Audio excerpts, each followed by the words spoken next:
When most people think of Frankston, they think about its past, and at times, that hasn't been pretty. But it's not what it was in the 90s, and it's not even what it was 10 years ago. This suburb has emerged into a contemporary urban experience.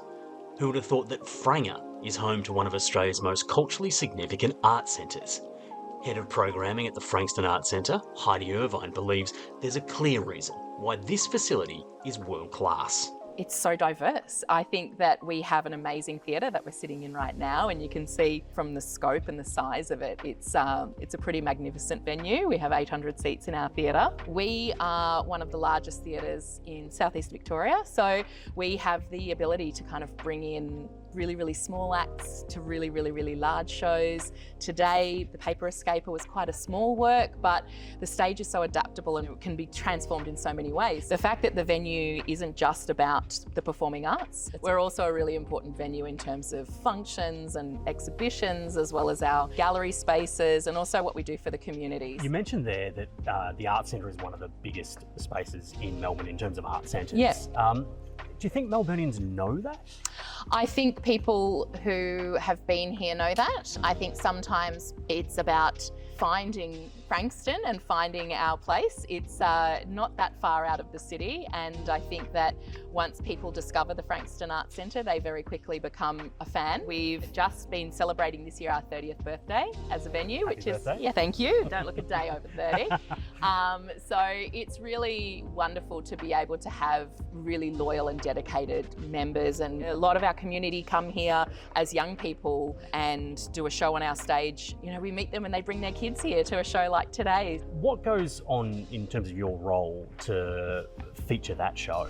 It's all about the audience. The audience always comes first. We curate a season of works, which is really considering our audience and really thinking about making sure there's a really strong diversity of work. So it's making sure that there's something for kids, something for families, something for the older generation, something for, mum and dad to come have a date night and you come together with your group of friends. And it's really important for us to make sure that we're not just presenting things for our audience that will, have a really great night out, but it's also to make them think or to make them to consider the world outside of our own. So. I do a mad dad joke, but I've never performed publicly. Would I get a gig here?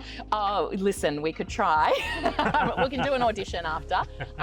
Comedy forms a big part of what we do here, and we're really lucky and we're really proud to sort of be a really great presenter of world-class comedy. And we've hosted the Melbourne International Comedy Festival Roadshow for years and years and years, and it's been a really wonderful stalwart of our programming every year to have amazing top-class comedians come through this venue. Who are the big name performers that have been here? A bit of everything. Hugh Jackman has performed on this stage years and years and years ago.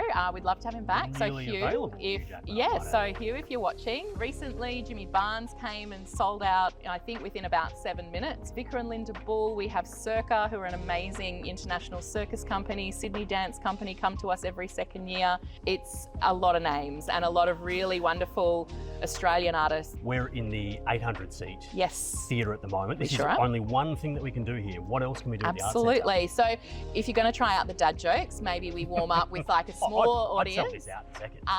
Yeah, but we do have a 200 seater, so you could try that. But we also have our function centres, and they're an amazing space that we transform everything from a wedding to a gala opening through to a conference or a dinner. So we also have our exhibition spaces. So we have a really strong reputation for visual arts in this community. So I'm a newbie to town. Great. If I'm coming to a show here, yes, before the show, after the show, yep, what can I do in the general area in and around the Arts Centre? Frankston just continues to have its glow up, and Frankston continues to just emerge into this really lovely destination. So we have amazing venues all around, but we also have some really great dining locations and some wonderful bars. Grab something in town, grab a meal, hang out with your friends, have a chat. There's lots of spaces to go. It's never a dull moment.